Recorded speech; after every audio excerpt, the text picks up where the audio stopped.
आप देख रहे हैं AK सोच न्यूज और वक्त हो चला है देश और दुनिया की तमाम महत्वपूर्ण और काम की खबरों का। पहली खबर में प्रयागराज से एक हैरान कर देने वाला वीडियो सामने आया। यहां महाकुंभ से जा रहे श्रद्धालुओं के लिए बन रहे भंडारे में एक पुलिस वाला जमीन से उठाकर मिट्टी डाल देता है। श्रद्धालुओं के लिए बन रहे भंडारे में खाने में मिट्टी डालने का ये वीडियो तेजी से वायरल हो रहा है। समाजवादी पार्टी के मुखिया अखिलेश यादव ने वीडियो को एक्स पर पोस्ट किया। अखिलेश यादव ने एक पुलिस वाले की इस हरकत के लिए पुलिस अधिकारी या पुलिस सरकार को संज्ञान लेने की बात नहीं लिखते हुए जनता से संज्ञान लेने की बात कही है। अब वहीं अगली खबर में महाकुंभ में जान गंवाने वाले मध्य प्रदेश की महिला के परिजनों को मिलेगा मुआवजा, सीएम मोहन यादव ने की घोषणा। उत्तर प्रदेश के प्रयागराज महाकुंभ में हुई भगदड़ में जान गंवाने वाली मध्य प्रदेश की महिला के परिजनों के लिए सीएम मोहन यादव ने मुआवजे की घोषणा की है। उन्होंने मध्य प्रदेश के श्रद्धालुओं के लिए हेल्पलाइन नंबर भी जारी किया है। प्रयागराज महाकुंभ में हुई भगदड़ में MP के छतरपुर जिले की निवासी हुकुमबाई लोधी की मृत्यु हुई है। मृतकों के परिजनों को मुख्यमंत्री मोहन यादव ने 2 लाख रुपए की आर्थिक सहायता की राशि स्वीकृत की है। अब वहीं अगली खबर में महाकुंभ भगदड़ के बाद प्रयागराज में सख्त प्रतिबंध लागू, एक्शन में आए सीएम योगी आदित्यनाथ। मौनी अमावस्या के दिन महाकुंभ में भगदड़ में 30 लोगों की मौत की खबर आने के बाद महाकुंभ में आज भी श्रद्धालुओं का आना जारी है। बड़ी तादाद में त्रिवेणी के संगम में आस्था की डुबकी लगाने का सिलसिला जारी है। महाकुंभ में भगदड़ के बाद आज दूसरे दिन कई कड़े इंतजाम किए गए हैं। घटना के बाद उत्तर प्रदेश के मुख्यमंत्री योगी आदित्यनाथ एक्शन में हैं। देर रात उन्होंने वरिष्ठ पुलिस अधिकारी और जिला प्रशासन के अधिकारियों के साथ वीडियो कॉन्फ्रेंसिंग के माध्यम से विशेष बैठक की। सीएम ने उन्हें आवश्यक दिशा निर्देश जारी किए हैं। ADG और जिलाधिकारी प्रयागराज से अपडेट की जानकारी लेते हुए मुख्यमंत्री ने महाकुंभ मेला क्षेत्र में लगातार सतर्कता सावधानी बनाए रखने के निर्देश दिए हैं। वहीं अगली खबर में जगदम्बिका पाल ने ओम बिरला से की मुलाकात, वक्फ संबंधी JPC की रिपोर्ट लोकसभा के अध्यक्ष को सौंपी गई। बीते दिन भारतीय जनता पार्टी के सांसद जगदम्बिका पाल की अध्यक्षता वाली समिति रिपोर्ट को 11 के मुकाबले 15 मतों से मंजूरी दे दी गई है। विपक्षी सदस्यों ने असहमति के नोट दिए हैं। समिति ने गत सोमवार को हुई बैठक में भारतीय जनता पार्टी के सांसदों के सुझाव सभी संशोधनों को स्वीकार कर लिया था। इस दौरान विपक्ष के संशोधन को खारिज कर दिया था। वहीं अगली खबर में 2 और 3 फरवरी को बारिश के संकेत, तापमान गिरने से बढ़ेगी ठंड। उत्तर प्रदेश में दोबारा बादलों की आवाजाही शुरू हो गई है। जल्दी यूपी के कई शहरों में बारिश के आसार हैं। अभी बादल छाए नहीं हैं, लेकिन बारिश की आहट है। 2 और 3 फरवरी को बारिश के आसार जताए गए हैं। मौसम विभाग के मुताबिक 1 फरवरी तक आसमान साफ रहेगा। सुबह से तेज धूप निकलने से तापमान में बढ़ोतरी होगी। इस दौरान अधिकतम तापमान 25 से 26 डिग्री सेल्सियस के आसपास रहेगा, जबकि रात का तापमान 9 से 11 डिग्री सेल्सियस के करीब रहने का अनुमान है। अधिकतम तापमान में बढ़ोतरी हुई है। ये सामान्य से 6.9 डिग्री से बढ़कर 26.8 डिग्री सेल्सियस रिकॉर्ड किया गया है, जबकि न्यूनतम तापमान सामान्य से 0 से 60 डिग्री कम होकर 8.3 डिग्री सेल्सियस रिकॉर्ड किया गया है। आर्द्रता का अधिकतम प्रतिशत 92 दर्ज किया गया है। 2 और 3 फरवरी को हल्के या मध्यम स्तर की बारिश हो सकती है। अब वहीं अगली खबर में बिहार में ड्राइविंग लाइसेंस लेने का बदला नियम। अब इस काम को पूरा करने पर ही मिलेगा DL। बिहार में अब ड्राइविंग लाइसेंस पाने वालों के लिए काफ़ी मशक्कत करनी होगी। मार्च से बिहार के सभी जिलों में ड्राइविंग लाइसेंस पाने वालों के लिए टेस्टिंग ट्रैक पर टेस्ट देना होगा। अभी पटना और औरंगाबाद में ये सुविधा लागू है। राज्य के 36 जिलों में ट्रैक बनना है, जिनमें 26 जिलों में ट्रैक लगभग बनकर तैयार हैं। शेष 10 जिलों में योजना पर काम हो रहा है। अब वहीं अगली खबर में महाकुंभ में भगदड़ के अगले दिन मेला क्षेत्र में आग, कई पंडाल जले। 19 जनवरी को आग में 180 पंडाल जले थे। प्रयागराज के महाकुंभ में मेला भगदड़ के एक दिन बाद गुरुवार को आग लग गई। मेला क्षेत्र के सेक्टर 22 में कई पंडाल जल गए। फायर ब्रिगेड मौके पर पहुंचकर आग पर काबू कर लिया गया है। जहां आग लगी है वहां पब्लिक नहीं थी, इसलिए कोई जनहानि नहीं हुई है। सीनियर ऑफिसर मौके पर पहुंच गए हैं। हालांकि आग किस वजह से लगी है अभी तक क्लियर नहीं हो पाया है। बुधवार यानी कल मौनी अमावस्या के मौके पर भगदड़ मची थी, जिसमें 30 लोगों की मौत हो गई, जबकि 60 लोग घायल हो गए। अब वहीं अगली खबर में 5 फरवरी को बंद रहेंगे दिल्ली के सभी 700 बाजार। 2025 के लिए 5 फरवरी को होने वाले मतदान के मद्देनजर दिल्ली के सभी 700 बाजार बंद रहेंगे। Chamber of trade and company ने व्यापारियों और सभी बाजार संगठनों से आह्वान किया है कि वे 5 फरवरी को अपनी दुकानें बंद रखें। साथ ही औद्योगिक क्षेत्र में भी छुट्टी रहेगी। इस अवकाश के दौरान किसी भी कर्मचारी का वेतन नहीं कटेगा। अब वहीं अगली खबर में सीएम नीतीश कुमार ने माधेपुरा को दी 299 करोड़ से अधिक की सौगात। 69 योजनाओं का किया उद्घाटन शिलान्यास। बिहार के मुख्यमंत्री नीतीश कुमार ने गुरुवार को प्रगति यात्रा के तीसरे चरण में माधेपुरा पहुंचे, जहां उन्होंने जिले के लिए 299 करोड़ रुपए से ज्यादा की योजनाओं की सौगात दी। चौसा प्रखंड के रसलपुर धुरिया पंचायत स्थित गवर्नमेंट पॉलिटेक्निकल कॉलेज उदासी कुशनगंज परिसर में उन्होंने कुल 69 विकास योजनाओं का रिमोट का बटन दबाकर उद्घाटन और शिलान्यास किया। उन्होंने चौसा प्रखंड के क्षेत्र रसलपुर धुरिया पंचायत में विभिन्न विकास कार्यों का जायजा भी लिया। सीएम चौसा प्रखंड स्थित IT उदासी सुकनगंज के परिसर में लगे विभिन्न विभागीय स्टॉलों का भी निरीक्षण किया। अब वहीं अगली खबर में टीचर और स्टूडेंट को मिलेगा 2 लाख का कैश अवार्ड। झारखंड सरकार ने किया बड़ा ऐलान। झारखंड की हेमंत सोरेन सरकार ने छात्रों और शिक्षकों के लिए अवार्ड का ऐलान किया है। इस योजना के तहत छात्रों और शिक्षकों को 2 लाख रुपए तक के कैश अवार्ड का लाभ मिल सकता है। अब वहीं अगली खबर में 1 फरवरी से शुरू होगी इंटरमीडिएट की परीक्षा। जूता मोजा पहनने सहित इन चीज़ों पर रहेगी रोक। बिहार में इंटरमीडिएट परीक्षा 1 फरवरी से शुरू होगी, जिससे पहले जिला प्रशासन और शिक्षा विभाग परीक्षा की तैयारियों को अंतिम रूप देने की कोशिश में जुट गए हैं। परीक्षा के दौरान छात्र जूता मोजा पहनकर नहीं आ सकेंगे। इसके साथ ही परीक्षा केंद्रों पर 1 से 15 फरवरी तक विशेषज्ञता लागू रहेगी। परीक्षा के दौरान ई-रिक्शा चालकों को भी निर्देश जारी किए गए हैं। अब वहीं अगली खबर में पुणे में पलटवार कर सकती है इंग्लैंड की टीम। भारतीय टीम पर रहेंगी नज़र। भारत और इंग्लैंड के बीच T20 सीरीज का मुकाबला खेला जा रहा है, जिसका चौथा मुकाबला 31 जनवरी को पुणे के महाराष्ट्र क्रिकेट एसोसिएशन स्टेडियम में खेला जाएगा। शुरुआत के पहले 2 मैचों में भारतीय टीम ने इंग्लैंड को शिकस्त दी थी, लेकिन तीसरे मैच में इंग्लैंड की टीम ने पलटवार करते हुए 26वें मैच में भारत को हराकर मैच अपने नाम कर लिया।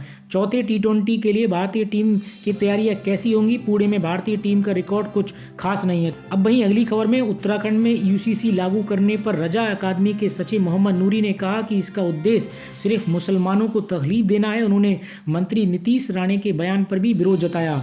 रजा अकादमी के सचिव मोहम्मद नूरी ने उत्तराखंड में UCC लागू करने पर कहा कि इस कानून का मुख्य उद्देश्य सिर्फ मुसलमानों को तकलीफ देना है। इसके साथ ही उन्होंने महाराष्ट्र के मंत्री नीतीश राणे के बुर्का को लेकर दिए गए बयान का भी विरोध किया। उन्होंने कहा कि नीतीश राणे को इस तरीके के बयान से बचना चाहिए जो लोगों को बांटे। ऐसे बयान सिर्फ सुर्खियों में रहने के लिए दिए जाते हैं। उन्होंने कहा कि अगर कोई लड़की बुर्का पहनकर स्कूल जाती है तो इससे क्या समस्या है। अब वहीं दोस्तों अगली खबर में यूपी सरकार बेसिक शिक्षा विभाग के बच्चों को उच्च शिक्षा देने के लिए लगातार प्रयास करती रहती है। इसी क्रम में प्रदेश के 12 जिलों में मुख्यमंत्री अभ्युदय योजना से स्कूलों के निर्माण कराने के लिए प्रस्ताव तैयार हो गया है।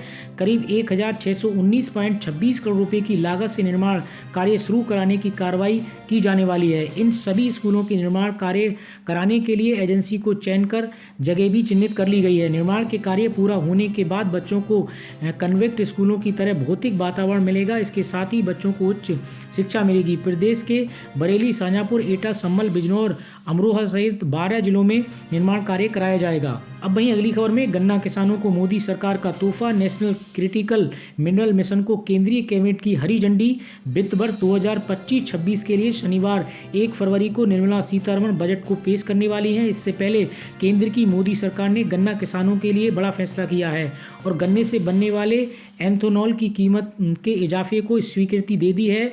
इसके अलावा केंद्रीय कैबिनेट ने नेशनल क्रिटिकल मिनरल मिशन को भी मंजूरी दी है। केंद्रीय रेल और IT मंत्री अश्विनी वैष्णव ने फैसले को लेकर बताया कि कैबिनेट ने नेशनल क्रिटिकल मिनरल मिशन के लिए 16,300 करोड़ रुपए खर्च किए जाएंगे। उन्होंने कहा कि इस मिशन का मकसद देश में खनिज संपदा के सही इस्तेमाल के लिए ढांचा तैयार करना है। अब वहीं अगली खबर में जल्द उपलब्ध होगा भारत का अपना AI model. Deep seek chat GPT और जेमिनी को देगा टक्कर।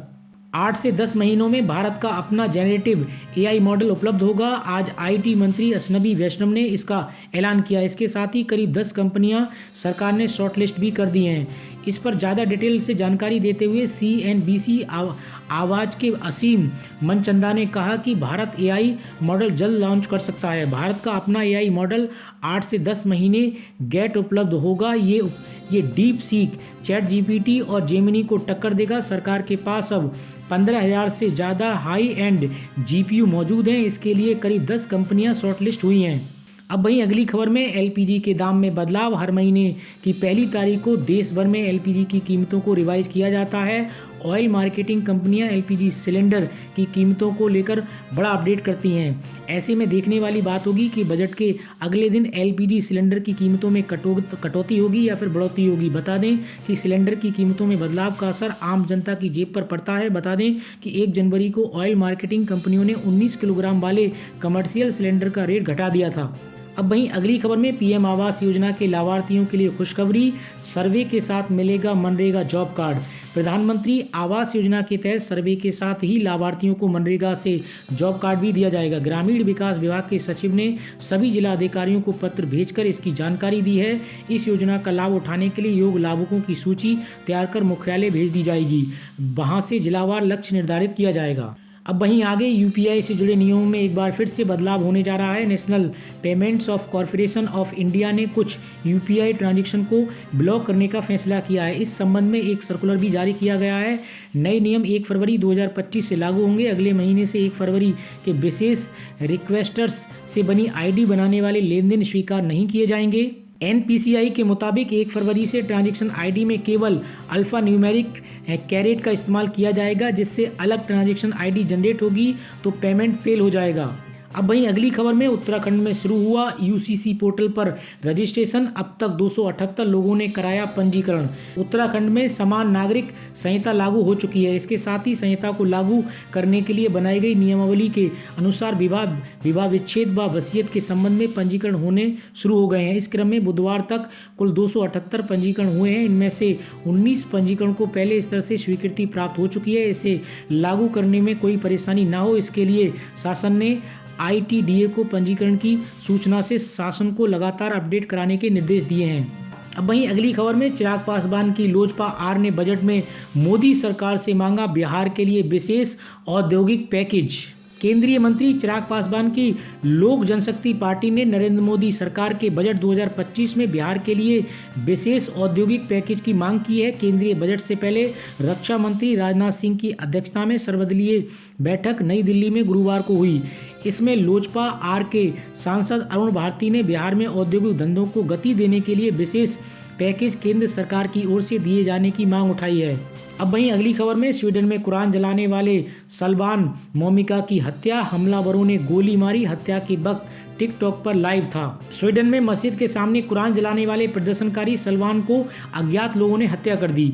बीबीसी के मुताबिक 38 साल के सलमान को स्टॉकहोम टेल्जे में एक अपार्टमेंट में गोली मार दी गई है। हत्या के समय सलमान टिकटॉक पर लाइव था। सलमान ने 28 जून 2023 को ईद के दिन स्टॉकहोम की सबसे बड़ी मस्जिद के सामने कुरान जलाया था। इस वजह से दुनिया भर में स्वीडन के खिलाफ प्रदर्शन हुए थे। अब वहीं अगली खबर में गाड़ी पर लिखा पुलिस, आर्मी या प्रेस, तो बिहार के डीजीपी ने जारी कर दिया बड़ा ऑर्डर। बिहार के डीजीपी विनय कुमार की ओर से इस संबंध में निर्देश दिया गया है कि पुलिस, आर्मी या प्रेस लिखा हो तो उस गाड़ी की सख्ती से जांच की जाए। डीजीपी विनय कुमार ने गुरुवार को पत्रकारों से बातचीत में कहा कि गाड़ियों पर इस तरह के फर्जी स्टिकर लगाकर पुलिस को धोखा देकर कई लोग गलत गतिविधियों में शामिल रहते हैं। इसको रोकने के उद्देश्य से ये आदेश दिया गया है। अब वहीं अगली खबर में राजनीति करनी है तो चुनाव लड़ने राजीव कुमार, मुख्य चुनाव आयुक्त पर केजरीवाल का सबसे बड़ा वार। पूर्व मुख्यमंत्री केजरीवाल ने कहा कि अगर मुख्य चुनाव आयुक्त को राजनीति करनी है तो दिल्ली की किसी विधानसभा सीट से चुनाव लड़ने। मुझे नहीं लगता है कि चुनाव आयोग कभी भी इतना बर्बाद किया गया है। मुझे पता है कि वे मुझे 2 दिन के भीतर जेल में डाल देंगे। उन्हें डालने दो, मुझे डर नहीं है। देश ने पहले कभी इस तरीके के चुनाव नहीं देखे हैं। वहीं अगली खबर में महाकुंभ में चमकी मोनालिसा की किस्मत, फिल्म में मिला लीड रोल। डायरेक्टर ने फोटो पोस्ट करके दी जानकारी। प्रयागराज में चल रहा महाकुंभ पहले दिन से ही सुर्खियां बटोर रहा है। यहाँ आने वाले तरह तरह के साधु संतों से लेकर कई लोगों ने सोशल मीडिया पर खूब पहचान बटोरी है। ऐसे ही महाकुंभ में फूल बेचने वाली लड़की मोनालिसा भी वायरल हो गई है। मोनालिसा की खूबसूरती देख लोग दीवाने हो गए हैं और फोटो वीडियो के लिए कतार लगाने लगे हैं। मोनालिसा ने महाकुंभ में वायरल होते ही अपने घर का रास्ता नापा है, लेकिन उससे पहले की उसकी किस्मत चमक गई है। अब मोनालिसा को फिल्म मिल गई है। मोनालिसा अब फिल्म में बतौर लीड एक्ट्रेस नजर आने वाली है। फिल्म को डायरेक्टर सनोज मिश्रा बना रहे हैं। सनोज मिश्रा ने अपनी film the diary of Manipur के लिए मोनालिसा को कास्ट किया है। इसी तरीके की देश और दुनिया की खबरों के लिए आप AK सोच न्यूज़ के साथ जुड़े रहिए।